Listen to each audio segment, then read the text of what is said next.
তোমরা তো আগের ভিডিওতে দেখলেই যে আমি আমাদের মন্দিরের সমস্ত কাজ কমপ্লিট করে রেডি হয়ে চলে গিয়েছিলাম আমাদের পাশের মন্দিরে।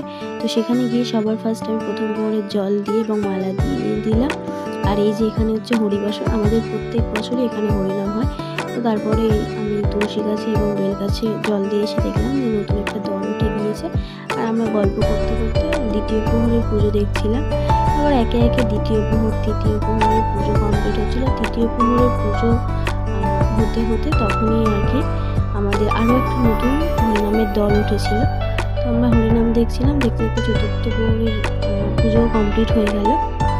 তো তারপরে আমরা যেমন আর কি অঞ্জলি দিয়ে ব্রতকথা শুনে লাস্টে হোম দেখে এবং লাস্টের যে পুজোটা হয় আর কি ওইটা দেখে আমরা যে যার প্রসাদ নিয়ে চলে গিয়েছিলাম বাড়িতে। সাথে বোন এবং টিনাও ছিল আমার।